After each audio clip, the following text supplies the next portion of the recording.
नमस्कार, मैं हूं एसबी सिंह उजागर और आप देख रहे हैं फोकटिया चिंतन। कहां राजा भोज कहां गंगू तेली, यह कहावत हम बचपन से सुनते आए हैं। छछुंदर के सर पे नभाए चमेली, कहां राजा भोज कहां गंगू तेली। आप सबने भी सुनी होगी, लेकिन इसका मतलब कभी समझ में नहीं आया, क्योंकि जो पढ़ाया गया या जो समाज से पढ़ लिख कर सीखा उससे यही समझ में आया कि इसमें किसी गरीब और अमीर आदमी की तुलना होगी या किसी मूर्ख और विद्वान की तुलना में यह कहावत कही गई होगी। मखमल के आलीशान कालीन पर खटमल का बसेरा शोभा नहीं देता। अरे कहाँ राजा भोज और कहाँ गंगू तेली। लेकिन भोपाल घूमने गए एक फोकटिया चिंतक ने आज इस पहेली को सुलझा दिया। मुझे इस बात का अफसोस है कि जल्दबाजी में हमारी टीम फेसबुक वॉल से उस मित्र का प्रोफाइल नोट करना भूल गई, लेकिन हमारे फोकटिया चिंतन के लिए यह विषय बेहद सटीक है, इसलिए हम उस मित्र को उसकी बेहतरीन रिसर्च के लिए बधाई देते हैं। उसने अपनी बात को फेसबुक पर शेयर करते हुए लिखा है, भोपाल जाकर पता चला कि कहावत राजा भोज और गंगू तेली से दूर दूर तक अमीरी गरीबी से कोई संबंध नहीं है और ना ही कोई गंगू तेली से संबंध है। आज तक जो सोचते थे कि किसी गंगू नाम के तेली की तुलना राजा भोज से की जा रही है, यह तो सिरे से ही गलत है, बल्कि गंगू तेली नामक शख्स तो खुद एक राजा थे।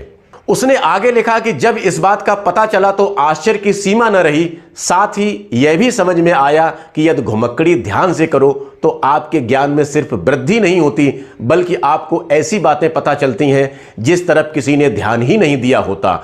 और यह सोचकर हंसी भी आती है कि यह कहावत हम सभी के लिए एक सबक है, जो आज तक इसका इस्तेमाल अमीरी गरीबी की तुलना के लिए करते आए। राजा भोज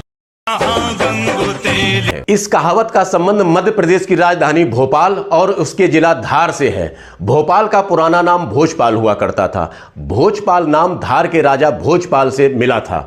समय के साथ इस नाम में से जा शब्द गायब हो गया और नाम भोपाल बन गया। अब बात करते हैं कहावत की।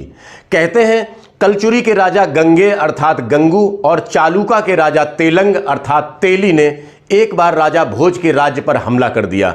इस लड़ाई में राजा भोज ने उन दोनों राजाओं को हरा दिया। उसी के बाद व्यंग्य के तौर पर यह कहावत प्रसिद्ध हुई कि कहां राजा भोज कहां गंगू तेली। राजा भोज की विशाल प्रतिमा भोपाल के BBIP रोड के पास झील में लगी हुई है, जिसे रोजाना न जाने कितने लोग देखते आ रहे हैं। वहां इसकी कहानी भी आपको मिल जाएगी। बस उस कहानी से इस कहावत को आपने पहचानना और निकालना है। तो आज के फोकटिया चिंतन में बस इतना ही। अन्य ताजा तरीन जानकारी के लिए देखते रहिए रत्न शिखा टाइम्स। नमस्कार।